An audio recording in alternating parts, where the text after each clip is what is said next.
Hey everybody, welcome to the alecmcnormanshow. Show. Welcome to episode 2 of season 2. And I'm very fortunate today to have my good friend Greg Brown on as my guest for today. So without further ado, Greg, why don't you go ahead and introduce yourself, my good friend? How are you doing there, Norm? My name's Greg Brown. I'm from Sudbury, Ontario, born and raised. Um, I got to know Norm through a mutual friend, Kim Kuzno, and they served together. So we just got to know each other. I got to know a lot of the guys. I myself served with the Second Irish Regiment in Sudbury. I started cadets actually. Then at 16, my mother said, "Join the army." I think she was trying to get rid of me at that point. So I joined and I stayed in the cadets, but I still stayed with the reserves. And as I was in the reserves, I wanted to do more, so I signed up for all the courses I could with the reg forces, and because I wanted to go into the reg forces, that was my goal. And as I was taking my path into reg forces, one of my friends came to me and started talking to me about private military contracting. I said, "Hey, what the hell? I might as well try that, because there's nothing really happening with our forces. I want a little action." So I said, "Hey, I'll go into that," and I did. I kind of And like enjoyed it. that was back in the 80s, Greg, or 90s? Eight- Late 80s, early 90s, actually. Yeah, early 90s, more like in the 92, 93. That's when I was just getting out of the reserves. So I said, I just left. I just left the reserves. Okay. They're like, "Where And do you go?" yeah, so is that when you started your poaching interdiction in Zimbabwe, or where did you go first?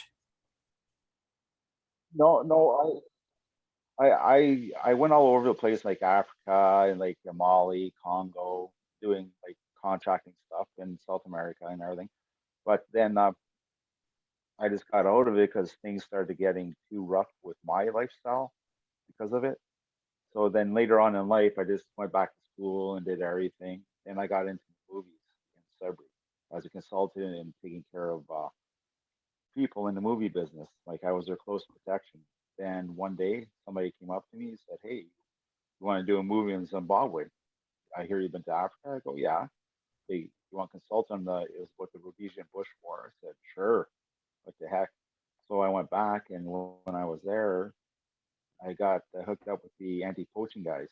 I just started helping the guys out a little bit, and it was fun. It was exciting, and it was something I was missing. So, and I did like about 70 movies with including music videos and everything. I still keep a little bit in it, and I'm still planning on going back to Zimbabwe to do a documentary on anti-poaching. I got a couple guys who want to go back with me too, but it'll take a long time because of politics. So Yeah, let's hurry up and wait. Big time there. yeah. How So long did you do the anti-poaching thing? I was there for at least 4 months, five at the most for that, and it was fun. It was exciting. I did a little bit when I did the private military contracting too, though, like in Mali and everything. I got to know a couple guys. So and Yeah, one just actually lost his life last year, so that was kind of hard. He's a nice guy. like on the job doing anti-poaching stuff. Yeah, it was against terrorists actually, because the terrorists are actually going to get the army so they can supply themselves with weapons. Uh, So they have the money to buy better weapons. you can see, Greg, I'm wearing the shirt that you sent me, Yeah, remembering our children for the Truth and Reconciliation residential school thing. So I thank you very much for sending that along my way. So with that, most people can't tell by looking at you, but you are of Native ancestry. That's correct? Yeah.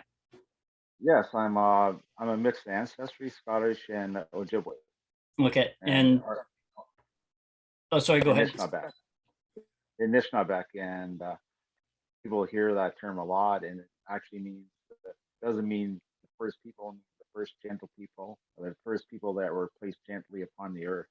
That's what basically means. Okay. Nice.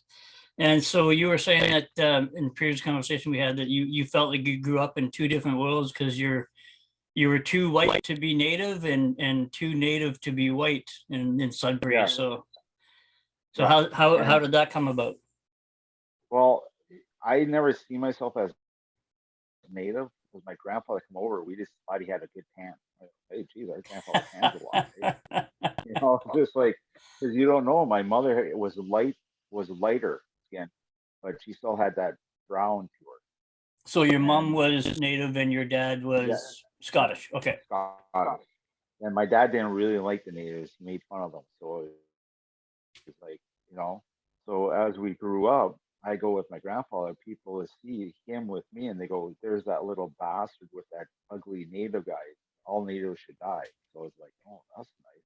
And if I go with the First Nations community with them, they make fun of me because I'm white.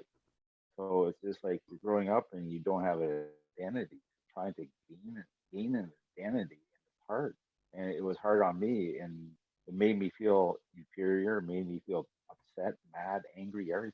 And I just couldn't find where I wanted to go in life because of that aspect of, okay, my dad doesn't like natives, but my mom's native, you know, and one of my brothers doesn't admit the First Nation, and Mm-hmm. the other one's sort of admits to it, eh? So because of the stigma and stereotype that goes along with Yeah, and that's the one thing I was going to ask you, because I remember like back in the 70s and 80s, and like first of all, I back up a second. Like when I was a kid, I remember I was fascinated with Indigenous, Native, however you want to say it, culture. And I remember reading stories about my favorite stories about how the young men had to go through the you call them something else. I call them challenges or whatever, but they're what do they call you call them? it's just the ceremonies. Ceremonies. Yeah. Like, So to go through all the things that you need to do to be proven a man, like to go from a brave to a man, and and at the end of it, you had to do like you had to go into the woods and survive for yourself for, I can't remember how long it was. I think it was like overnight or 3 days or something.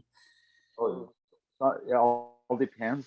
It's 3 days usually, a weekend. Sometimes it's overnight, but you go into the woods. You have a caretaker with that. Okay.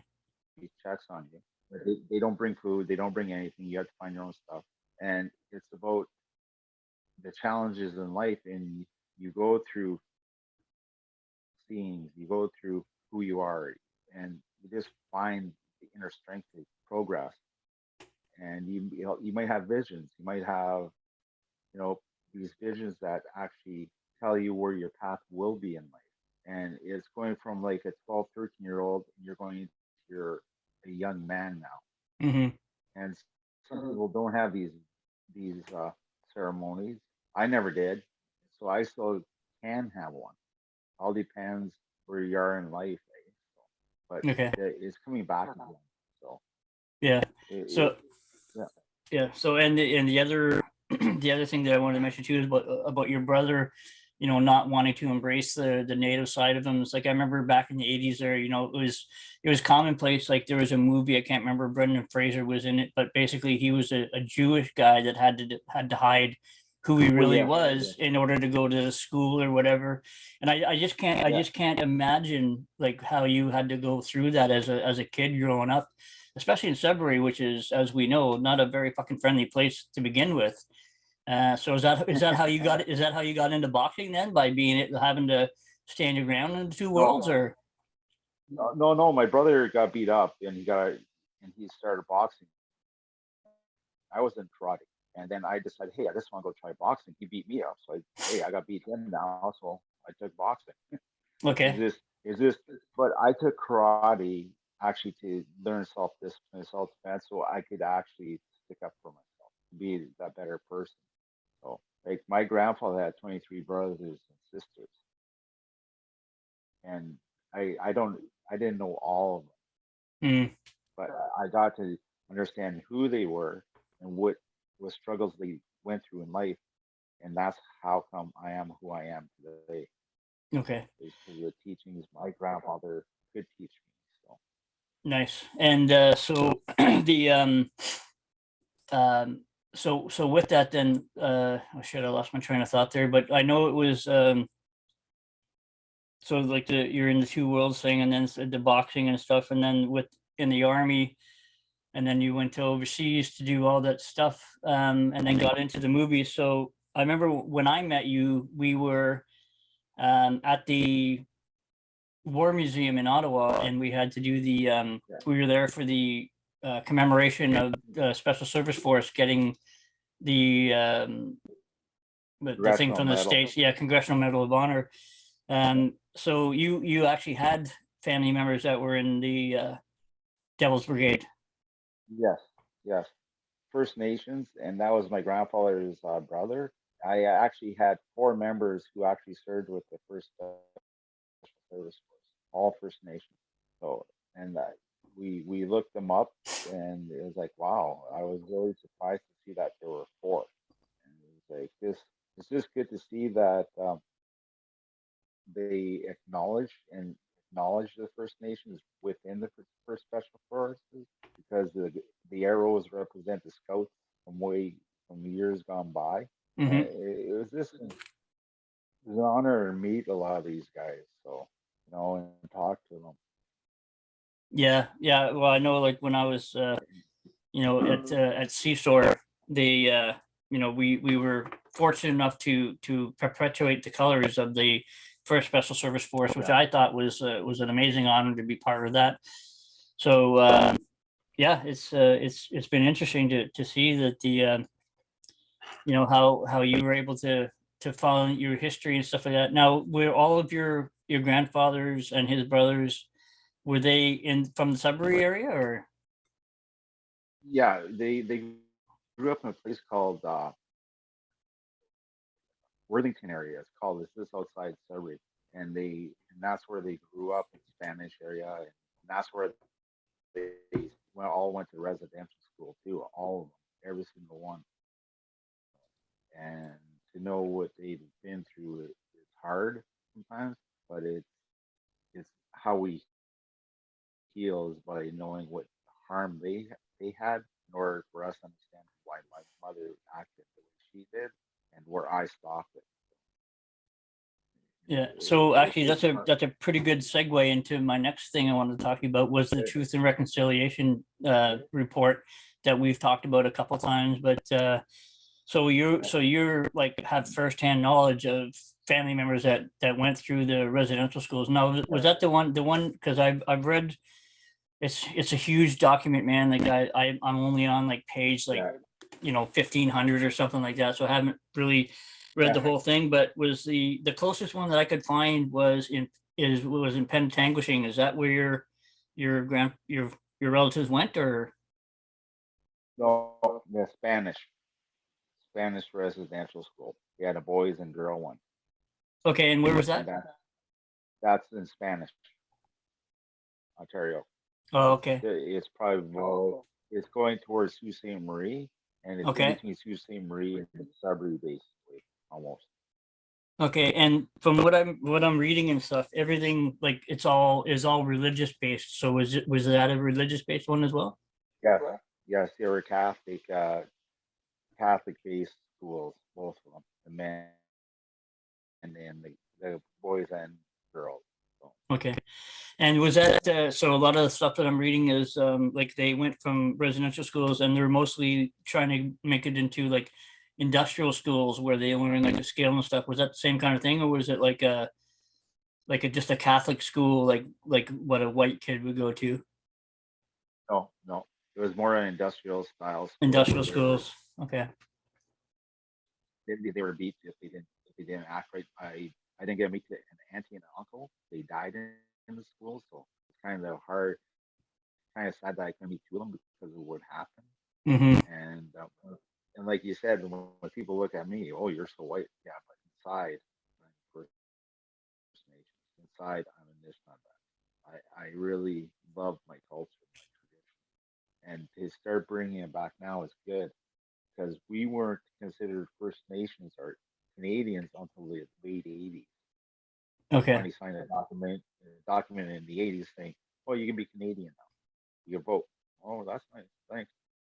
So, yeah. Well, like I said, then one of the things that we talked about previously is like at the beginning of the Truth and Reconciliation report, which, by the way, I highly recommend everybody. Every Canadian should read it, because it actually points out like right from the get go the problems that there were, and all through the entire thing, there were people, mostly politicians, that were highlighting what was wrong with the schools and the theory and how we need to take the Indian out of the Indian and blah blah blah, and and a lot of it, like, it just fell on deaf ears, and it was more about religious orders trying to make as much money as they can because the government would fund them to open these things, and then they weren't run properly, and the government simply, as usual, just didn't give a fuck. So I blame, like, a lot of people are putting the blame solely on the Catholic Church or whatever, but from what I've read, it's like every denomination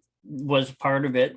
And Yes. and it is solely on, in my perspective, fully 100% on the government. The government allowed all of this to happen, and to the point where they started doing, again, it was per head, and that's why they started with the residential schools, because the natives wouldn't send their kids to the school, so it's like, okay, well, if we hold them full time, then we get the money, and that's all it fucking was. And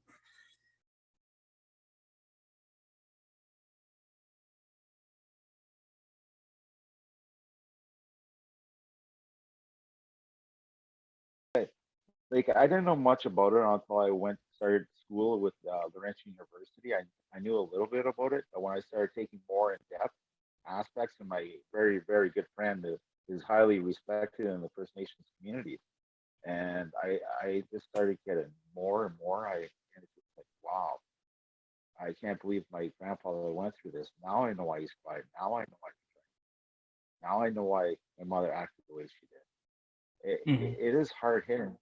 And when I see people get upset, like, well, it isn't your fault. And and I try to explain that it's not your fault. It's the government. All we're asking is an understanding of what happened. We want the acceptance of the government, which they're starting to do a little at a time, but there has to be more to it than that. And Yeah. all this, and it's just not the Catholics, like you said. There's other denominations involved in this, Hmm. and we need to see more of that acknowledgement. Yeah, our church did this. Yes, we did. And when they turn their heads on us, it's just like pushing us under the carpet again. Oh, there we go again. So, Yeah. and with me being a like white, I get to hear more than the average First Nations person, Indigenous person. So Yeah, because you can just be into, like, say, a room full of white people, and this is how they really feel about things, and then say, oh, by the way, I'm native, and then I've done that, and people don't believe me when I show the status card. And I explain I'm part of with Kong First Nations. That's on Manitoulin Island, and my grandfather is Ojibwe. And then I start explaining. I go, hey, I'm not mad yet. Everybody has their opinion. I don't mhm, get mad. I start asking questions. Like I'll ask, so where did you get your information from? How did you get your information from? Do you have any First Nations people friends or stuff like that? I go, do you just want to hear my side? I ask questions. I don't start pointing fingers, getting mad, because that's what we're not about. We're about being gentle, and that's how you can actually overcome all this animosity on both sides. We just have to understanding, bring about an understanding that we're not blaming the average person. We're asking for acknowledgement. And there's a blame, yes, towards the churches and the government for what they did. They're stealing kids from their homes and everything, put in these schools, and the horrors that a lot of them went through. So yeah, it's definitely it is, it's definitely a period of our history that is not something to be proud of. That's for sure. no, it's not like even me being a mixed, I'm not proud of that aspect of that side too, because I've ancestors who were in the mix of that too. So, you know, Yeah, yeah, yeah, I mean, but I think it's good too, because you get to see both sides. So it was tough as a kid growing up in two worlds, but now that you're old enough to know, to do the research and stuff like that. And I like how you are saying that, like your tribe or whatever your background wants to be, respectful and say, yes, all we want is acknowledgement and then like a way forward and stuff. But like everything else, it's one of those things where it's been polarized by the media and, by the government, stuff like that. There's no shortage of finger pointing and everything. And like what I would like to see now is like, like there is no denying it. It's like to me, it's like being a Holocaust denier. You can't deny that the shit that we did, well, we did, like the Canadian government did and the American government did, you know, based on all the stuff that I've read so far, is that you can't deny it. It was wrong. It was, and then like I said, I'd like to bring up the thing about the Royal Proclamation that said, okay, well, this is the British rule now from the United States to Canada, and you can't move past that. And a lot of people are like, okay, well, that's where it should have ended. But what they don't realize, and this is in the Truth and Reconciliation Report, is the very next addendum says, however, you can go past these boundaries if you negotiate properly with the Indigenous people to expand. And that's where the issue is like, we know that that wasn't done properly. Like there was negotiations and stuff, mostly wars and fighting and shit. But at the end of the day, there was supposed to be, a way, and the way that the British had it, that the French didn't, or the Spanish didn't either, was there was always supposed to be nation to nation building everywhere they went. And for some reason in North America, it all went to shit and they stopped doing it. And the other thing that I'd like to say to that is like, it was sucked because it's like, we all know that it happened to the natives, but these rich people, the same thing that's happening now, they did it also to white people and white settlers as well, and took all their land and stuff. So it's like, what I guess what I'm trying to set you up here for, Greg, is like, now that we know all this stuff and you can't deny it anymore, and the country is the way that it is, what are the next steps? Like, how do we go about, in your opinion, because I know that we're really low on the totem pole here, but what do you think is the way forward for natives and Canadians to heal from this, to put it behind us, and then move forward as a nation? Well, it is happening. I see it happening a lot where there's non-Indigenous people coming to ceremony and trying to understand. And I've actually did programs for police forces, for hospitals, where we talk about discrimination. We bring about the culture, the diversity, cultural diversity programs that are out there now. And I'm seeing it more and more. It's a little, that's the start. And to acknowledge that it did happen, that's a big one. And also for nobody to create a war over it, nobody get mad at each other over it, which is wrong. That's what we're trying to invert. We want to work together in a balance and work to strive for the better for all of the nations. It doesn't matter. And being First Nations, the conflicts I see that do happen sometimes, and it's just like, why? Why are you upset? Well, because it would happen to our people. Yes, it happened. But with that anger, you're holding resentment. Mm-hmm. And one of the things. Oh, sorry. Go ahead. It won't happen. Nothing will happen if you have resentment all the time. Yeah. So. Yeah, and one of the other things too that I read, that one of the main sticking points for the and again, I'm confused on this, so maybe you can help me too, was a lot of the stuff that was signed, the treaties and all that stuff from I'm going to speak mostly to the Canadian government now, because they touch on the American side, but it's mostly the Canadian stuff that's in the TRC.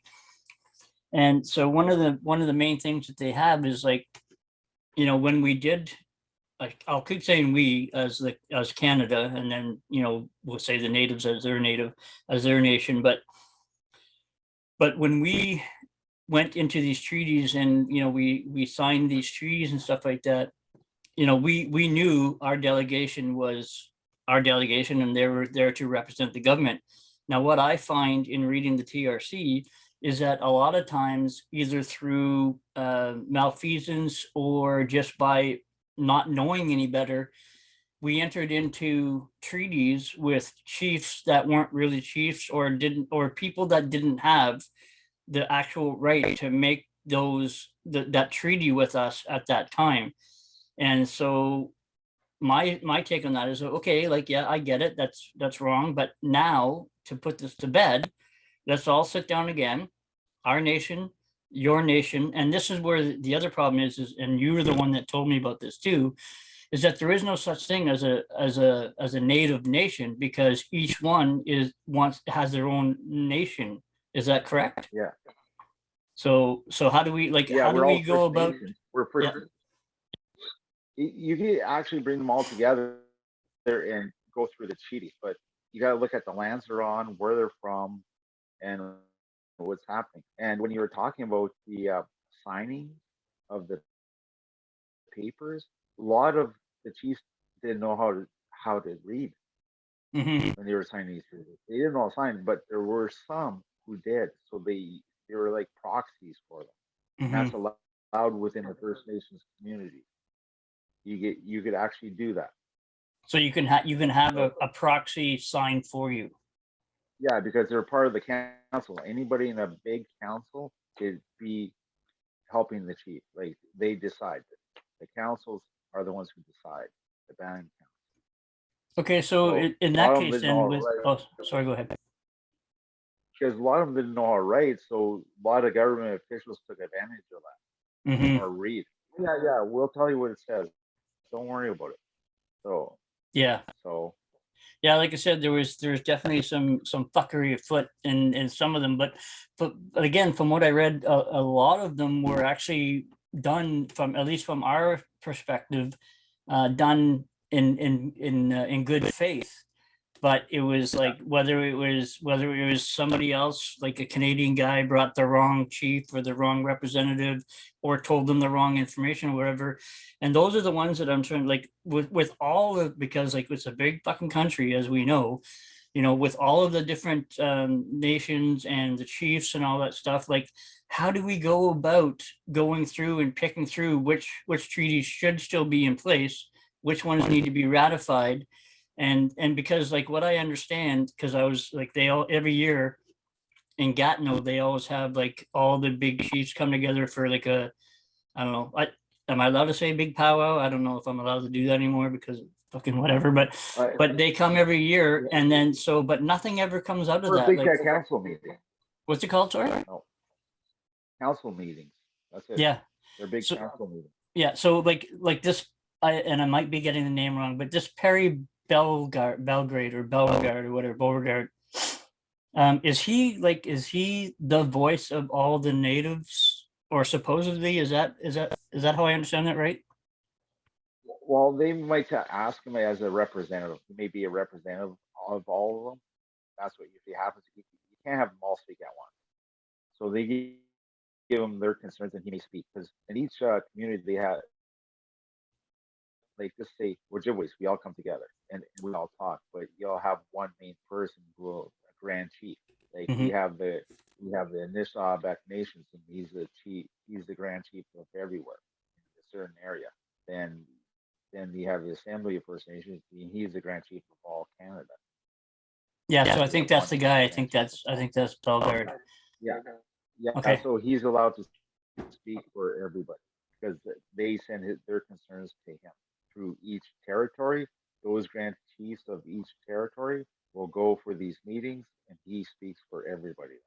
Okay, so what's the difference then between a grand chief and a hereditary chief? Because this is where a lot of the shit with the oil and gas and stuff gets fucked up. So Hereditary chief is basically a chief that's been voted in to council of the territory. Like my uncle, my cousin's Duke Belche. He's the chief of Winnacon. My other cousin's the chief of Wanapay First Nation. So they're the chief of their own First Nation of that so territory. they're hereditary chiefs. Well, not really hereditary, but they're voted in. Voted in. Hereditary means is a chief after a chief after a chief, but it's just like way back when the chief could be voted out, somebody could be coming back in. Okay, so again, so then what's the issue then that we have with where, like again, this is my confusion, and this is why I love talking to you about this stuff, and so I can educate myself, and hopefully the three people that are going to watch this potentially afterwards might get smart too. But so when we talk about that, like, so which one has the power? Because I find it, and I'm going to use the Wet'suwet'en thing here because that's the one that I know the most about now that I'm out in BC.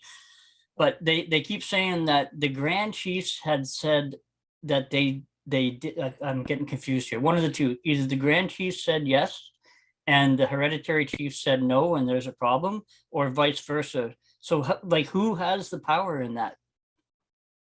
Yeah, they have to wait for all the chiefs of every First Nations before anybody has good power. See, if they're all different, nobody has any power. Nobody has any that can make that decision. But if it's on that chief's land, they have the power because it's on his land. So each chief has jurisdiction on their own land and they can make their own decisions. So let's say the Wet'suwet'en, for example, like if they want the pipeline to go through, if they say yes, then that's it. And then if some other, like say Bellegarde or whatever from, from the Grand Chief or whatever, if he says no, well, too fucking bad. The Wet'suwet'en has the authority. Is that how it goes? Well, they have the authority to decide because we all have our own distinctive social society. It's self-governance. So Okay. yeah, they can decide. Yeah, we want it. Okay. And this is where I keep getting confused because when you watch the news and stuff and they keep saying, this band says yes, but this chief says no, this chief says yes, this chief says no, and then it gets stalled for some reason. So that's my confusion. It's because it's just how it is. Because Franchi's going, wait, if you say yes, then what about these people? What do they get? What do they get? So he resolves a lot of issues within the community. Okay. So I guess I'm going to come back to my original judge. He's the sorry, top go of the ahead. line. He's like a superior court judge. He's the top. Okay, so and that's the guy that's in charge of all the First Nations. I think that's Bellegarde. Yeah. Okay. So he's allowed to speak for everybody because they send their concerns to him through each territory. Those grand chiefs of each territory will go for these meetings, and he speaks for everybody. Okay, so what's the difference then between a Grand Chief and a hereditary chief? Because this is where a lot of the shit with the oil and gas and stuff gets fucked up. So hereditary chief is basically a chief that's been voted in to council of the territory. Like my uncle, my cousin's Duke Pelche. He's the chief of Wimmacon. My other cousin's the chief of Wanapay First Nation. So they're the chief of their own First Nation. So they're hereditary chiefs. Well, not really hereditary, but they're voted in. Hereditary means it's a chief after a chief after a chief, but it's just like way back when the chief could be voted out, somebody could be coming back in. Okay, so again, so then what's the issue then that we have with where, like again, this is my confusion, and this is why I love talking to you about this stuff, and so I can educate myself, and hopefully the three people that are going to watch this potentially afterwards might get smart too. But so when we talk about that, like, so which one has the power? Because I find it, and I'm going to use the Wet'suwet'en thing here because that's the one that I know the most about now that I'm out in BC. But they keep saying that the Grand Chiefs had said that they did. I'm getting confused here. One of the two, either the Grand Chiefs said yes, and the hereditary chief said no, and there's a problem, or vice versa. So, like, who has the power in that? Yeah, they have to wait for all the chiefs of every First Nations before anybody has good power. See, if they're all different, nobody has any power. Nobody has any that can make that decision. But if it's on that chief's land, they have the power because it's on his land. So each chief has jurisdiction on their own land and they can make their own decisions. So let's say the Wet'suwet'en, for example, like if they want the pipeline to go through, if they say yes, then that's it. And then if some other, like say Bellegarde or whatever from from the Grand Chief, whatever, if he says no, well, too fucking bad. The Wet'suwet'en has the authority. Is that how it goes? Well, they have the authority to decide because we all have our own distinctive social society. It's self-governance. So Okay. yeah, they can decide. Yeah, we want it. Okay. And this is where I keep getting confused, We- because when you watch the news and stuff and they keep saying, this band says yes, but this chief says no, this chief says yes, this chief says no, and then it gets stalled for some reason. So that's my confusion. it's because it's just how it is. Because Franchi's going, wait, if you say yes, then what about these people? What do they get? What do they get? So he resolves a lot of issues within the community. Okay. Okay. So I The, guess I'm the gonna come back to my Superior original. Court judge, he's Oh, the sorry, top go of the ahead. line. He's like a Superior Court judge. He's the top. Okay, so and that's the guy that's in charge of all the First Nations. Yeah. Yeah, okay.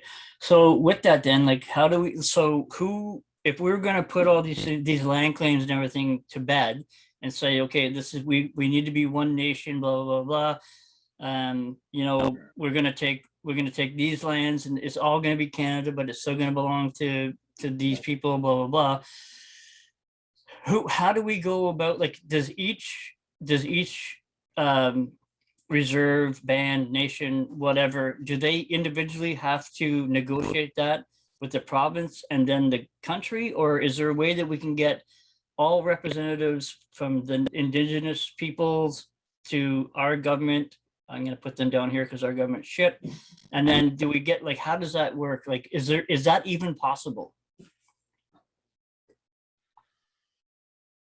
Yes and no. It's just getting everybody on board. That's about it.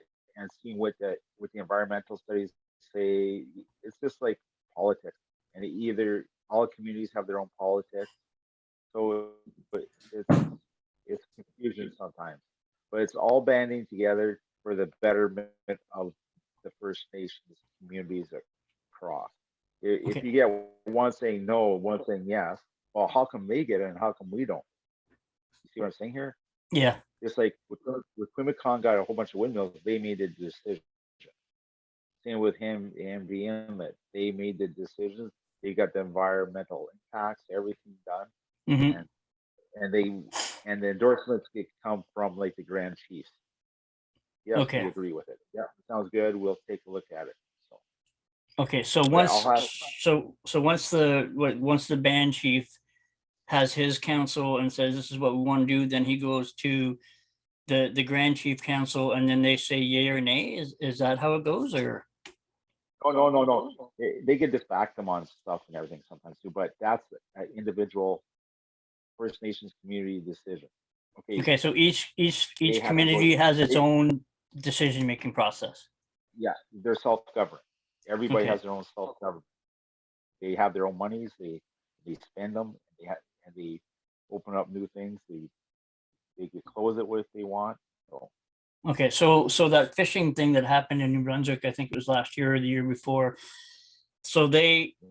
so even though the province may have an agreement with the natives as a whole, the people that own this land wanted something different than that. So is that how it worked? Yeah, and with that, that's when the Grand Chief could get involved because this is a big issue. This is a really big political issue. So he got involved in that. Okay. And so to That's be where he honest with you, comes. because again, I'm a I'm a slave to the news cycle and stuff like that. So like I don't even know what happened at the end of that because another hot story came and then it got dropped. So what happened with that New Brunswick thing? Do you know? Apparently they actually another building was burnt again, and it started up again a little bit. So it hasn't really gone away. It's been there for years and years and years and years. Okay, so they're still having that battle then. Yeah, We just yeah, don't that'll know be about it going because for a it's while. not in the news. Okay. Yeah. Yeah. It's a fucking complicated, and this is the thing that really bothers me, Greg. And I know you and I have talked about this before, is how the media and all these people just try to make things like, they try to bring it down to like it's easy. Like, for example, Ukraine, Putin bad, Zelensky good. And well, no, I just watched a documentary that I'm telling a lot of people that they should be watching it, is because it's a complicated fucking story about what's going on over there. And it's been going on for almost 10 years now. And it's the same thing with this. Even Like, way before that, well, exactly. But that's what I'm saying is, it like, started with the, oh, sorry, go ahead. yeah, in the Ukraine, that started like after the World War I, World Hmm. War II, I mean. Then the Cold War hit, then they broke off, then they were back in, then oh yeah, it's just because that's a big territory that everybody wants. Well, and it's funny because, like, one of the things, and again, I didn't know, like, I mean, I was still in the military when we sent Canadians to Ukraine and stuff Yeah, like that. And, I just got stuck on my job about making health protection recommendations and stuff like that. I didn't really get into the politics of it, but it was like, I had no idea that basically the guy that was in, or two guys that were in before Zelensky, where they had the overthrow in 2014, they implemented basically what would be us telling Quebec that you're no longer allowed to speak fucking French. You have to speak English, and that's yeah, it. And then that's what started like the whole powder keg as it stands. I had no idea that that happened, but it's like, well, now you can understand why the Russian speaking people of Ukraine are fucking pissed, because they're being basically told yeah, you're not allowed to be who you are in your own country. true. Crazy, right? And And that's what, then, yeah, and you look at the First Nations, exact same thing. yeah, exactly. You're And like I said, and not like, allowed to be who you are in your own country. You have to lose your language. And mhm. how I explained it to people when I used to you do diversity was, okay, I'm coming, you invite me to go in your house to visit you. Okay. Now I'm seeing how you live. I don't like it. I don't like the little religion. I don't, so I want you to change your religion. And your language, I don't like it. I like you to speak my language. Okay. Wait a minute here. I want you outside now. I don't Yeah, want you away. I want this as my, I'll give you this little patch of land near the dog house and you have to live there now. I go, how would you feel? Well, that's my house. Exactly. yeah. That's That's a how it that's a is. good analogy, man. I like that one. I'm going to use that one if you don't mind. No, go ahead. And and that's when it starts hitting home, and it's just like, wow, yeah. And I go, imagine not being a Canadian. We're fighting for Canada. My ancestors fought for Canada because of treaties. In the treaty, they said that they will stand up for the sovereignty whenever sovereignty needs them for war. And we joined the military, like I did, was out of respect for the treaty, respect for the sovereignty, and respect for a treaty that we signed, and we uphold our bargain in that treaty of serving for this country. Yeah, And and it and was it's, hard at times. yeah.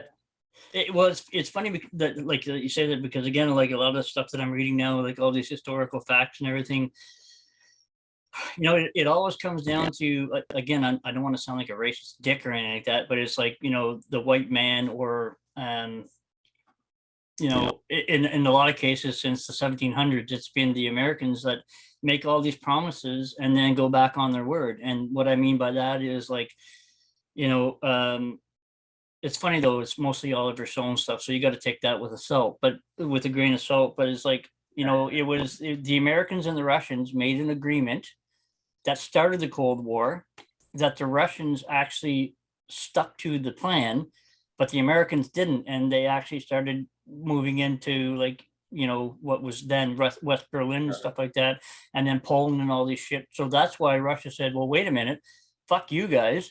You're not doing what we said we're going to do. So then they put down the basically what was called the Iron Curtain. But if it wasn't for Okay. the Americans moving into Poland and Hungary and all these places, which they said they wouldn't, then Yeah. there was no reason for the Iron Curtain to fall. And then here we are once again with the Americans in Ukraine and stuff, and it's just like, anyway, I'm getting off topic, but but the similarities between, like you said, like this, the similar, like, history repeats itself, and like you just said, what's happening in Ukraine, what happened in a lot of countries, is exactly what happened here in Canada, 300 years ago. Yeah. And the thing is, it'll take a long time to heal. Everybody think, okay, get over it. You can't get over it. You can work through it. You work beyond it. The scars are there. Scars do heal, but they don't heal fully. So, Yeah. and it's a lot of, because I'm working with in the program that works with men who need the guidance, the support, be that typical, not the typical, but the traditional cultural role model of a male. And we have to get back to that, to be that gentle person, that kind person again. So it's hard. Like, there's one thing I forgot to mention is I was serving during the Oka crisis. Okay. So imagine that. My buddy was a med tech in Cornwallis, and they asked him to go. He said no. And they asked why. He goes, because I'm a conflict, because I'm First Nation. We're going against, he goes, this is hard for a lot of First Nations people at this time. And it was, because here you have to go and stand in front of your own people and tell them what to do. So.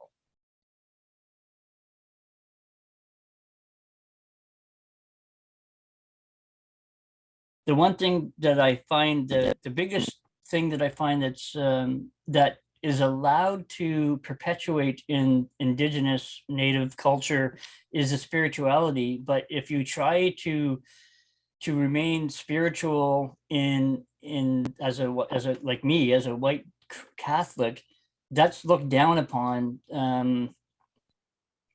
because of the shit that the church has done. And make no mistake, I am no fan of the church. I have my own beliefs and my own spirituality and stuff like that. But do you find, like, do you think, like, why is First Nations spirituality so ingrained in in your culture, but ours is not allowed to be? Do you have a thought on that? Because we don't have a religion, we have spirituality, and that's it. Where we do pray, but it's not like somebody saying you have to do this. In our culture, it's the myths, the stories always give us choices.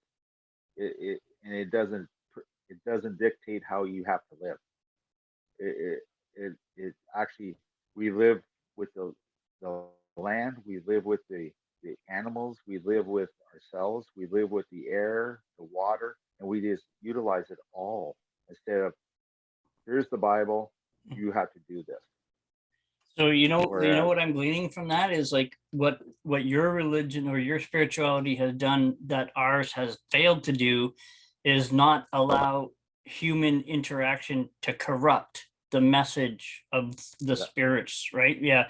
And that's what I find too, and that's why I say I'm no friend of the church, is because I believe a lot of the teachings and stuff like that of, basically the same thing as what the Indigenous thing is like, don't be an asshole, be nice to people, follow these 10 rules, and but at the end of the day, just don't be an asshole and things will be fine. But the church, holy fuck, did they ever blow that up, eh, bro?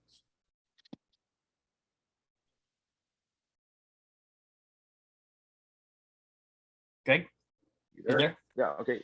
Yeah. Yeah. I see you blinking. Oh, sorry. Yeah. So I was just saying there that the like, in my opinion, what ruined our spirituality in the Western world is the church. It's like human beings taking what they were taught, but taking it to, okay, well, this is what we think, this is what I believe, therefore, if you don't believe that, you're a piece of shit, so you have to do it. Whereas you guys were like, no, man, just, this is what we believe, this is our thing, do what you want to do. And it's in our name too, Anishinaabe, good people, first good people, the gentle people, place on earth. Yeah. Yes, we had wars. Yes, there's strife. There was conflict sometimes, but it was resolved in a proper way down the line. Is this like, we had our territories? If you want to come hunt on our territories, just ask. Just don't come and raid us. We'll give you food. We'll lend that food to you. We'll provide it. So yeah. And actually that's, man, you're really good at doing these segues. I really like it. So because that's the one thing is like when I was before we left Ottawa to come out to BC for our overwintering, I took my nephew to the War Memorial. And no, sorry, not the War Memorial, the War Museum.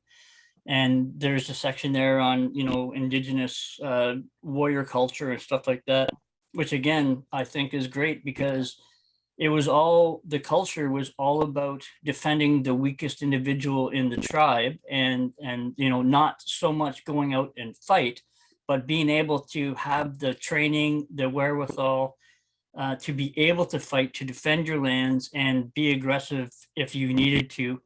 And again, I find that to be, that the natives were good at being able to do that, of being able to be good people, spiritual, but also fucking fantastic warriors when they needed to be.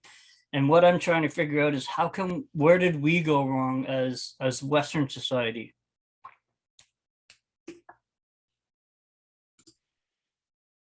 Now go.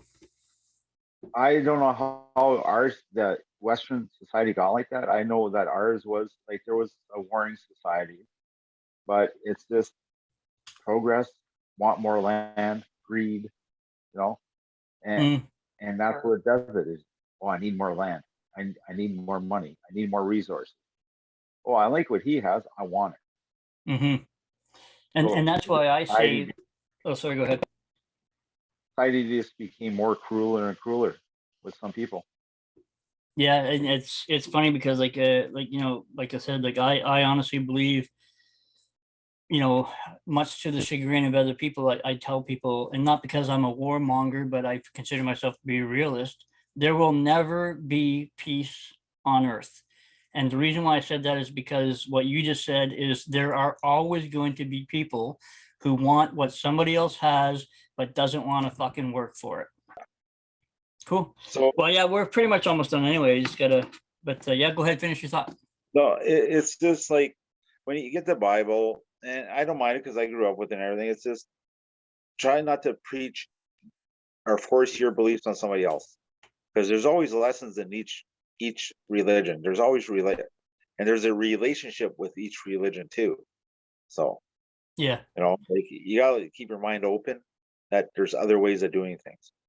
Yeah, and Just I agree, man, 100%. And that's what, like we already said, like, what happened. Like, I just finished reading about all the Crusades and stuff like that, and that's the thing is like, like life is just so much fucking simpler. You're just like, man, you do you. Like, if that's what you believe, okay, Yeah. fine, like whatever. But somewhere down the line, somebody said, "There shall be no God but me," and first of all, I'm like, okay, well, if you as a god need to fucking tell people that they can't worship anybody other than you, then you're not really a god, are you? No. So And ours is like it's just try not to get down on anybody for what they believe in. yeah. It may actually get them through life. It may Mhm. actually help them in that life. Like me, I never warmed up to the Christian aspect. I warmed up to my tradition and cultural aspect because I found it was more relieving, more interesting. And then when it was taken away from us, like in the TRC, as we were talking about, Mhm. uh, we lost who we were. We lost an identity. We lost that. And to Mhm. regain it, and that's what we're trying to do with this, is regain who we were. It's not like, oh, we need this, we deserve it. We want what was rightfully ours. Yeah. Simple. Yeah, and I think that's it's awesome. But but what a lot of people that I have discussions with about is like, again, man, you're really good at these segues, because I was going to ask you It's too about like out here in BC, like it's very, very, how do I say, like native friendly, if I don't know yeah, if that's a word, but you're like, like there's like they're basically talking it's about balanced. making everything go back to like traditional lands, names, and all these things. How do you feel about that? Go for it. If they're in balance with it, go ahead. Like there's nothing Well, wrong and I think because that's the because problem though, is like, I don't think there is a balance of it. I think it's like the politicians are trying to do whatever they can to make I don't know if it's really more make amends or if it is like, and this is where I have the issues. Like, what's the difference between making amends for what we did wrong in the past and fucking what's the difference between kowtowing, which is where a lot of people have the issues, right? Yeah, making amends is doing what was is right. Like if you're actually showing and going about, not like going out with a little teddy bear and taking a picture where the children died. That's wrong. Yeah, That's not geez, making who amends. are we talking about here? I don't know. Somebody did that. I don't know. Mm, mm, And when you do something like that, I was appalled by it. 100%. It's just like, and you're an actor, dude. Hmm. You're kneeling down over this, and you can tell it's fake. It's not genuine. No. And I seen one politician go out in our own area. He came to me and asked me, "Hey, man, what do I do?" I going, "What do you feel like doing?" He goes, "Well, I don't know." Like I go, "Do you want to go with a teddy?" He goes, "No, that's wrong." I go, "Yeah." I go, "What do you think would be right to do from all that you were taught by, are shown in diversity?" He goes, "I think I should go with an elder with a tobacco." There you go. Yep. And Yep. ask questions, talk to people, see what they've been through. Yeah. It's See, like, yeah, like don't I'm do the of two boat. minds of I'm of two minds of this thing out here in BC because, well, first of all, like they're actually changing the school curriculum where it has to, like, you have to take certain native studies, and I don't know what that's about yet. I just saw it in the news. Yeah, but we have that in Sudbury, okay, so what's that all about then? and that's learning the culture, the tradition, some of the tradition culture. We have, it's called Ojibwe studies, Okay. and my granddaughter takes it, and she really loves it, and she won an award in it for her first year. Oh, cool. And I go, "What do you learn?" She goes, "Respect, love, honesty." Hmm. And that's what it's about, just respecting and loving yourself, honesty to yourself. And it's been going for a while, and it's a well diverse course. A lot of non-indigenous people take it too. And it really brings about change. And we're not shoving it down the throat. We're just saying, hey, if you want to take it, you can take it. If you don't, you don't. Yeah, see, but that's the difference here in BC is like you have to take it. Yeah, Um, you shouldn't be forced to take it. You should be a choice to take it. That's mm, my thought, yeah. you know. But you know what? Like I said, like knowledge is power. So I mean, if that course was part of the curriculum, whatever, who cares? As long as you're not trying to build up one Yeah. cause while turn. And that's what's happening with a lot of Canadians. I find is again mostly left wing people is like they're trying to tear down our culture and society in order to try to build up this other one that we wrongly pushed Yeah. down. But again, like what I'm trying to say is like, why can't we just fucking live together? Yeah. And that's my thought too, because when you're doing that in our medicine wheel, our teaching wheel, it's always balance. If you're taking out that balance, we'll never have balance within this society. Never. Because Mhm. we have to learn how to live with each other. It doesn't matter. You're like, one guy was getting on my back on Facebook, like usual. Mhm. And I go, "Listen here, dude. I don't give two flying fucks if you're white, black, yellow, pink, zero. I don't care if you're gay, not gay, whatever. I don't care what fucking religion. All I care about is, are you respectable?" Mhm. I go, "Because I respect myself. If you respect yourself, hey, I'm good. If you act like an asshole, don't even come near me." That's all it's about. Yep, I agree. Is, if you're gonna act like an asshole to yourself, don't go outside. Mhm. If you're gonna respect yourself and trust yourself to be nice, go outside and be nice. Like it, and it's, and people go, "It's COVID." It's, no, it's not COVID. It's been going for years. It's just COVID created more stress and everything. But people became picky and picky and picky more and more because I see it online. I got off a lot of things because I was like, okay, I caused enough trouble here, so I better get out. But Yeah. it's just coming down to a mutual understanding and mutual respect for each culture, because we're so diverse in Canada now, that we're so multicultural, that we have to know each other's. Yeah, I agree. Oh, Yeah, and only yeah. through like understanding and patience and stuff is that going to change. So I guess the last thing to talk about is like what's next for you. Like you've done the army, you've done movies, you've done poaching Not, interdiction overseas. So what's next? not the Ukraine. No, I'm glad I You heard know, you say that. we already fought our wars, so then that's true. We already Yeah, have. we Yeah. have other lives that we have to watch out for now. You know, Yep. I guess I support whichever other way. But what's for me now, I'm working with a thing called the Kije Anishinaabe I'm a Kind Man program.